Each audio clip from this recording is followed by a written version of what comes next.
Welcome to Faith Over Breakfast. You are listening to a podcast by Pastor Eric Deepen and Pastor Andy Littleton.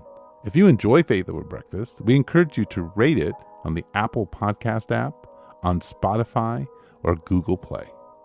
Thank you and enjoy the podcast. Welcome to Faith Over Breakfast. My name's Andy Littleton from Mission Church, and I'm sitting across from Eric Deepen. Hey. From the Village, and I think he thought he was going to talk first, and I just went for it. Man, he just jumped in, which is great. I appreciate that. Hey, you got it. Living in uncertain times is our topic. You even get a little preview of some sports. So a little sports preview. It's all of a it's minute. the deep insights that you could never get anywhere else. Yeah, we're better than ESPN. Oh, so much better. So enjoy that, and then Yes. living in uncertain times. Yeah. Thanks for joining us. All right. It's good to be back on the podcast with you. It is fun.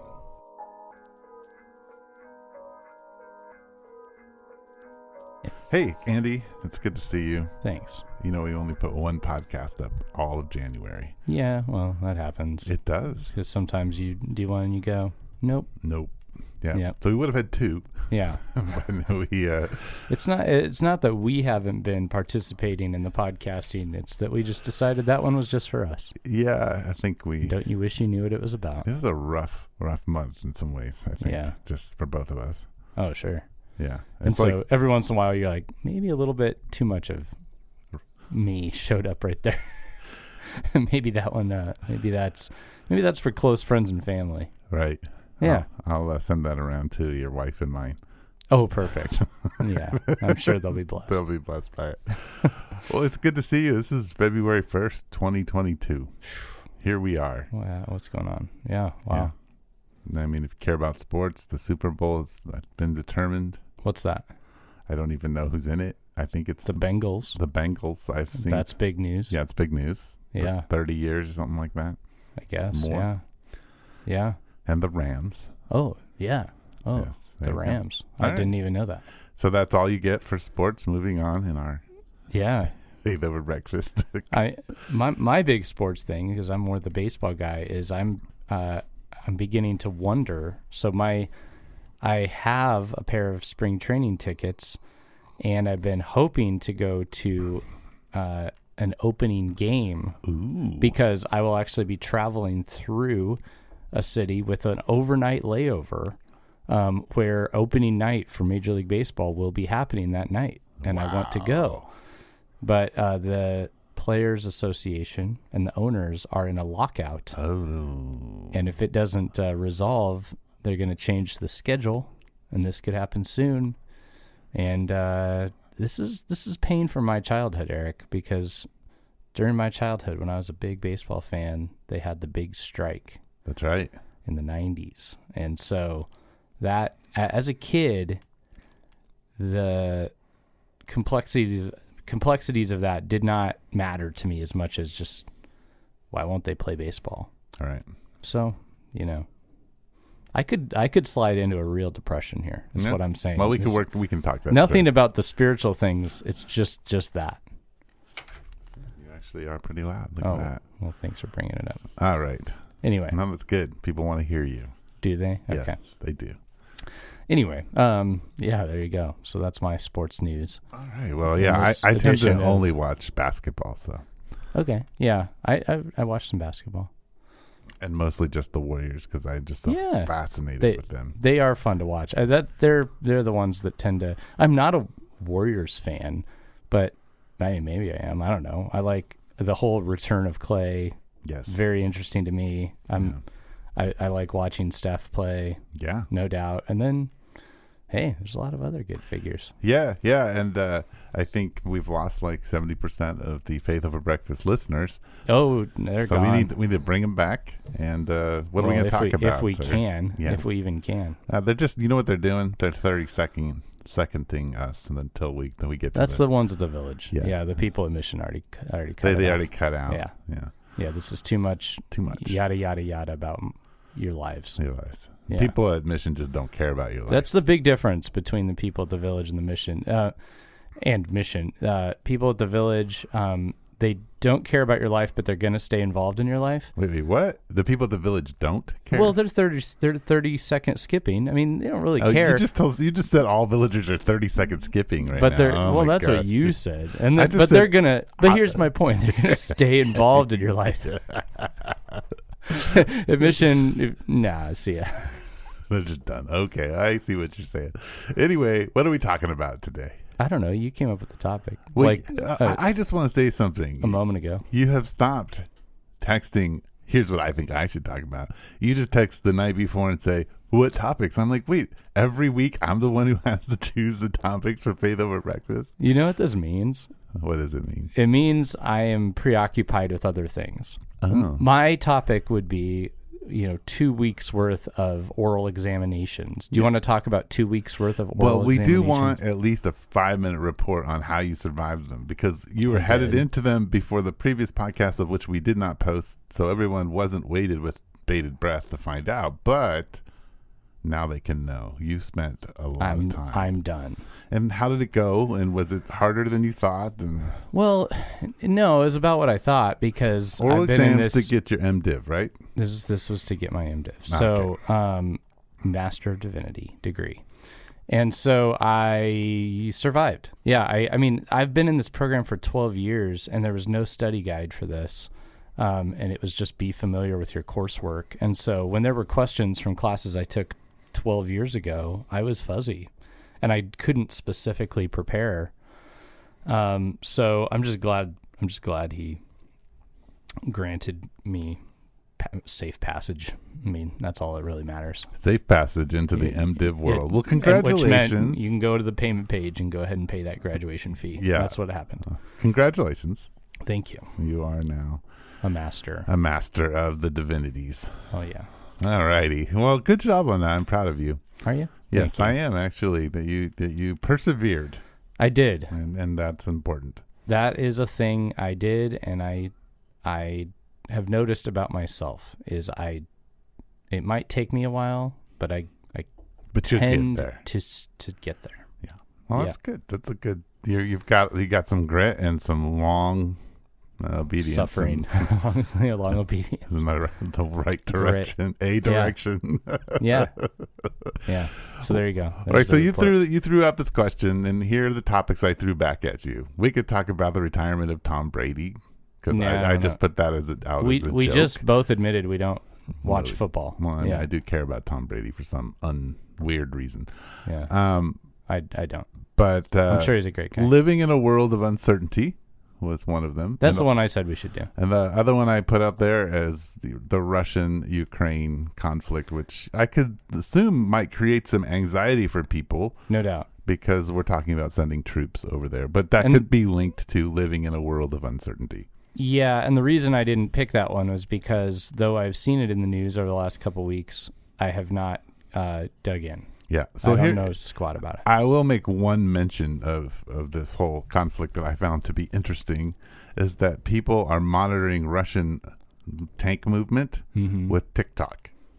Wow. People are posting the Russian movement of their tanks and all of their units and everything on TikTok, and this is how part of how the American government is keeping track of where the Russians are outside of our satellites and things like that. Technology is what maybe you would call popular technology. It's not just the technology that governments have anymore, right? It's popular technology, and you know they didn't create TikTok for this, but the truth is that it functions for this, and it will be used for this. That's a very interesting phenomena. That's very interesting. Well, I think one of the things the reason I picked living in a world of uncertainty is because we have, for a couple of reasons. One, our church had to close down for 2 weeks. Oh, yeah. Because we had a major COVID outbreak in our church. Yeah. And I was just talking to one family. They the dad just got tested positive. Everyone else has tested positive, moved through. So, COVID is moving through a number of families, moving through our volunteer. Yeah. We've had a few down. I wouldn't call it major outbreak. It was major enough to close us down. Yeah. So we shut down for 2 weeks. So next week we'll be back in the normal mode of things. So that's just a sense of like something after 20 years. I've never been in a place where, you just shut down and reopen and, Right. And the capacity to actually broadcast and do all that. And Yeah. was interesting to me. So that's part of the uncertainty. The other thing is that we are in our sermon series in the village talking about encounters with Jesus. And my wife and I preached together 2 weeks ago on the disciples caught in the storm on the Sea of Galilee. And that sometimes is how my life feels. Yeah. Is, when you get your head down and you're following Jesus and you're like, okay, Jesus, like we're headed on the water because that's what you just said to go do. And you're not really thinking about all the circumstances and you just seem to get whacked unexpectedly. And the panic that the disciples had tends to ensue. Yeah. Which is partly, I think, why we didn't post one of our podcasts is that Sure. I think we were kind of... It was a stormy day. It had been a stormy couple weeks. Yeah. So I think... But it's not just that. We live in this world now where we're constantly in conversations about the pandemic. Our politics seem to be in upheaval. And the world seems to be growing closer and closer together and more apart. From each other. Yeah. And so I think as an individual, you begin to feel like your life, like, I don't know what's going to happen tomorrow. Which I think a lot of people in the world live in all the time. I think as an American and a little bit isolated, or what's a better word is I'm protected from a lot of the uncertainty. Insulated was the word I'm looking for. Like I can have my senses numbed to the storms that are around me, or make a bigger deal out of the ones that aren't really that big of a deal. It feels like it's not because of our insulation anymore. I mean, this is reflecting on having read Amusing Ourselves to Death this past year, but we just hear so much crazy now that you just can't digest it all. And when you just see, when it's just constant crazy that you see and hear, and everybody's complaining about something and everybody's unhappy about something, and every other social media post is doom and gloom or oh my gosh, you'll never believe. You don't get insulated. You just get overwhelmed. Yes. And I think there's a strong sense of overwhelm. And then you just start to not give a rip anymore. Yes. And just go do something else. And so Postman's book suggests that will be our downfall. That we will stop paying attention to the important things in life, essentially, because we will be inundated with so much stuff we can't decide what's what. You're right. We'll have a hard time deciding what's important. Yeah. Interesting. And he wrote that in 1985. Because he was concerned about the television. Right. Yeah. This was Putman? Neil Postman. Postman. Okay. I was gonna say, not the, Robert Putman. Yeah, no. Not the bowling alone guy. No. Yeah.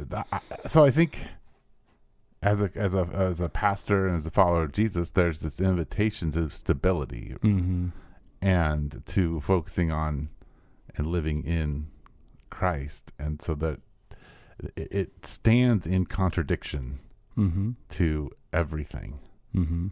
And I was reading a book recently by Kurt Thompson, and he was arguing that what's happened in the garden is that so Adam and Eve, the beginning of Genesis, what is that we were with God and with one another. And what the enemy did was create distance between us and put us in a place where we are against God and against one another. And the progression of life and history has pushed us farther and farther apart. And I think part of the reason that we feel so uncertain is that we are much more, or I think with what you were saying, there was just a strong sense of being alone in a way that we haven't experienced aloneness before. In a modern sense, we're just so far apart from each other, and yet, as we were saying earlier, close together. And the strange thing is that society-wide, and we've already said this, but the value is being alone. Oddly, yes, it's though we're terrified of it, but the value says be you, be Right. Your unique you, and essentially leave anyone who doesn't let you be you. But then there's this deep longing to be known and to be loved, but it's within the context of, but I need to be entirely me, the way that I want to be me. And that those two don't really work. They don't work, and they're built into our DNA because of sort of the deconstruction of so much of who we are. Mm-hmm. I mean, because to be alone, you have to deconstruct everything that puts you together. Mm-hmm. And so I think, but the invitation of Jesus is always closer to him, closer to his people, not against, but with. Like that's the removing the against part of things.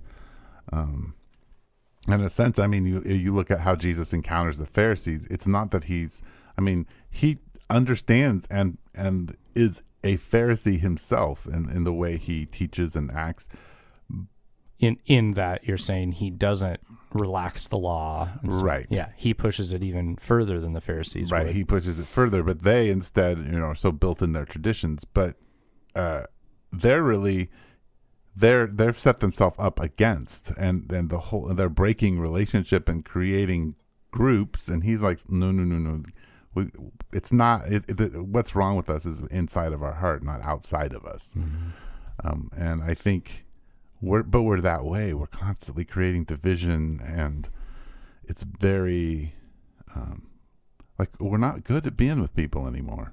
And yet, I feel like I guess like just some of the uncertainty that happens to us is because we're so bad at relationship with one another. Because we can't calm, we can't soothe each other, we can't give each other any sense of security or love because we're against each other, right? And I think it's... And you not only calm and soothe, but integral to relationships would be a certain level of loving critique or challenge that needs to occur, but that can only happen in the context of deep trust. Yeah. Well, and I think just to give an example of it, and is I can sit with a group of guys, and this I would say is different than it was 15 years or 20 years ago. I can sit with a group of guys, and we can be talking, and everybody can be connecting, and then someone can say, "Oh man, I wish," and then they will say one side with some matter of fact, like this is the law about, say, vaccines. Sure. Or about politics. And it doesn't matter what side. And I can look around and I know that everyone's got different understandings of it. I can see people who disagree squirming. Yeah. And part of it is with the authority that person used. Part of it is with the fact that we can't have genuine conversations and still love each other and impact each other anymore. And so all of a sudden it's like, well, I've drawn a line. I'm alone. Here's my, do you want to come on my island or not? Yeah, that's interesting because I've heard the whole idea, and I don't mean to diminish the idea of being safe, because there are unsafe situations. Sure. But I have heard, again, from people on both sides of a number of issues, this idea like, well, I can't say how I really feel about this because it's not, basically because then I'll be disagreed with. Right. And I thought, for some reason, that when I was in Australia, I heard some footage from the Australian Parliament or whatever, and they have this funny thing about they're full of decorum. They'll call everybody the kind gentleman or whatever, but they just rip each other. The distinguished gentleman clearly doesn't have a brain, and then, well, my distinguished colleague errs in his judgment, obviously, and they're like going back and forth.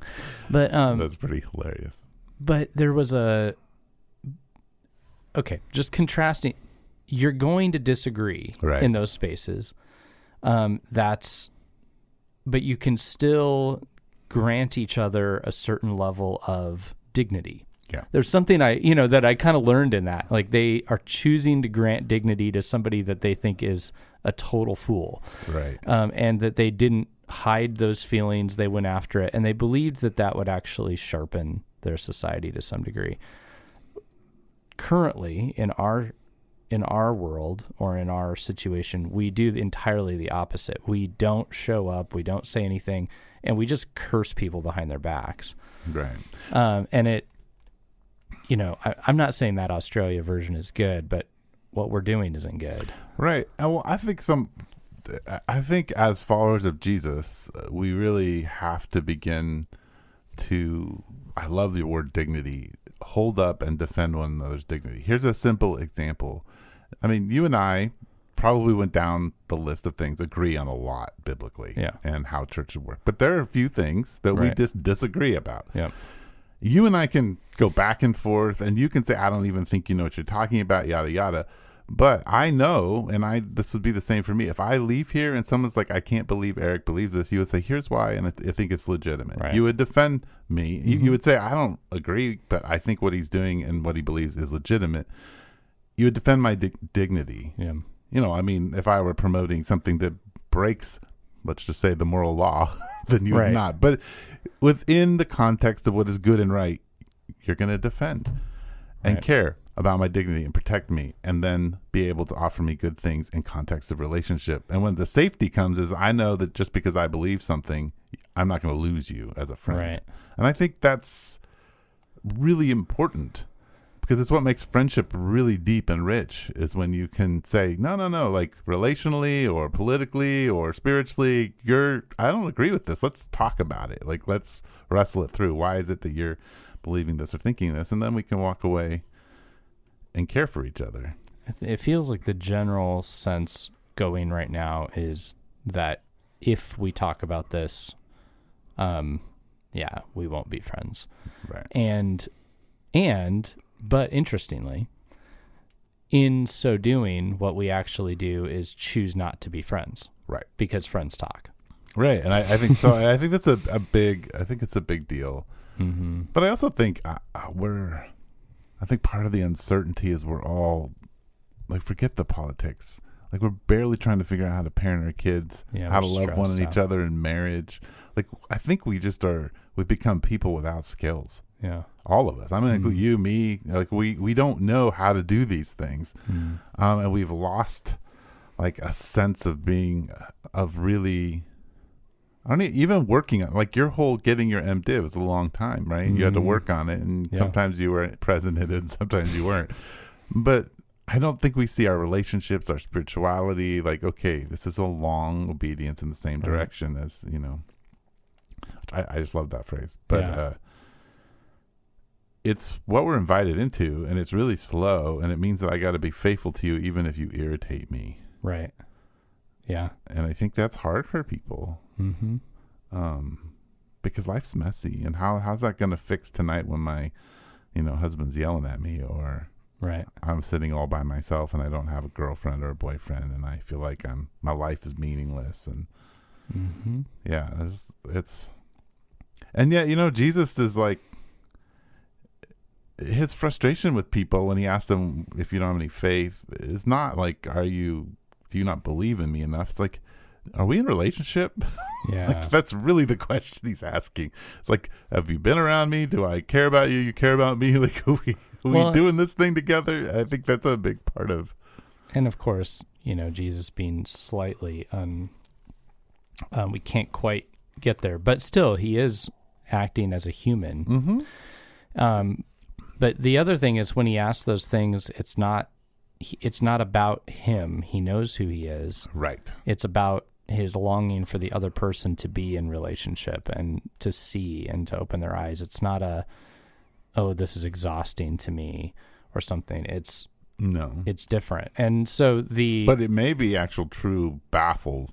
He's surprised by people's faith. So I think there's a genuine human, like, I'm not fully following what's happening here.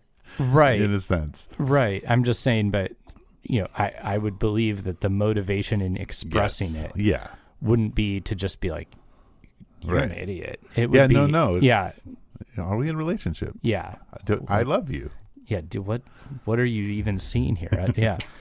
And so we're finishing up our opening series for the year in 1 Corinthians. And so I was just put on an audio Bible while I was getting ready. 1 Corinthians 10, which is the following section, and Paul kind of sums things up. But he was just impressing that the end statement is follow me as I follow Christ. Yeah. And what he means by that, because he's just explained it, is that he's chosen to live for the sake of others. Mm-hmm. And then follow me as I follow Christ he's saying because that's what Christ did. Right. And it's just a lost art. And I sense the struggle. I mean, I'm not trying to be self-righteous here. I sense it. I feel it. I deal with it. But that does not characterize us right now. I mean, even when you look at Christian dialogue, I mean, what you see in media is us criticizing each other. Mm-hmm. Christian on Christian. Yeah. Constantly. Yeah. I think, we're in our series, and it's really been kind of sinking into me. What's kind of developed out of things is that really the way that Jesus disciples people and what he's inviting us to in discipleship is at first to be still or calm down, to really take hold of Psalm 46 at the end, be still and know that I am God. Mm-hmm. Like that's the first invitation of discipleship. The second one is that he is constantly with everybody, the crowds, the Pharisees, the disciples, retelling the story. Like he takes their narrative and says, no, it's actually this way. This is the truer story. This is really what was happening in the Old Testament. This is what it's pointing to. So he keeps retelling the story, and then he invites us to believe it, right.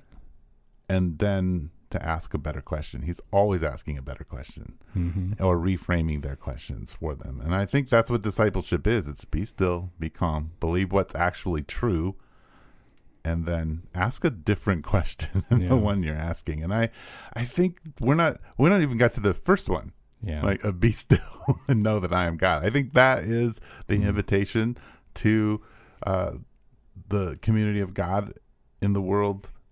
Yeah. In this present time, I think is to be still and know that I am God. I think that's just to stop there, I think is huge, because we're not still. No. We are everywhere. And that would include me. When things start coming, I'm just like, God's not doing what I'm just like, any number of moments with Jesus's disciples.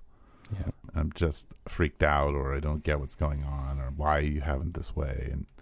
And when I actually calm down and let go and just listen to what Jesus is saying instead of what I want to say about the story, things do change very quickly. Yeah. And it doesn't mean it gets easier. It's peaceful, but it's hard. Yeah. I don't think that's another thing we don't comprehend is we think that if we have peace, then nothing will be hard. Everything will be okay. Those are not. Yeah. No, they don't. The peace we're being promised is in the midst of a storm, or is that it transcends understanding, which means it's a peace you experience when you would expect not to have peace. Right. Yeah. Yeah. Yeah. Well, there we go. There we go. That's certainly living in uncertainty. Yeah. Oh yeah. Well, I think we've said it, man. Have we said it? So wow, that was pretty good. Yeah. Well, it's good to be back. Yeah. Maybe we'll we really did have our eye on some content a while back last year. I mean, maybe we return to it, maybe it's old news. Yeah. We'll see. But yeah, we should be a little more consistent here, hopefully. Yeah, I mean, it's just getting the honest. It was a rough January, and putting together podcasts were not on the top of our list, basically. Yeah, so it goes. Yeah. So anyway, if you have any questions, by the way, you can email us at faithoverbreakfast@gmail.com, and we will meander and ponder on that, and you can get our thoughts. Giving you a book off of our bookshelf if you send us a question. That's right. And your address. We'll send you a book. Send you a book right off the shelf. So yeah. We look forward to hearing from you. Also, if you like our ramblings, give us a 5-star review. It means a lot. Yes, makes a big difference on our podcast. It does make a big difference. Nice long reviews. Oh, long ones. Yes, talking about how wonderful Andy is. Yes. Oh, well, come on. Were you even listening today? Yeah. Eric's the guy. I mean, I think especially people who go to his church, guys, You need to give him the true understanding of what a mission listener is, because I don't know if he knows like how much you care about him and listen to him. Yeah, I don't. He needs to know. All right, so we're going to do a little test because I'm pretty sure this podcast will go up tomorrow. If you go to Mission Church and you listen to the podcast this week, you need to tell Andy at church on Sunday. Oh, there we go. So, ooh, boy. Here's one. Is this supposed to encourage me, Eric? Or yes. We'll see. Huh? Yeah, let's see. Right. I mean, if you don't, that could be hard. Yeah. I don't really promote it at church, so that's, Neither do I. There you go. Okay. Huh? Yeah. Well, thank you, everyone, yes, for listening, whoever you are, especially those who I apparently don't know listen. From Mission Church. Just to hear the sound of my voice one more time. Yes. The silky smooth sound of Andy. The slightly... I'll stop. Yeah. Faiththewerbreakfast@gmail.com. All right.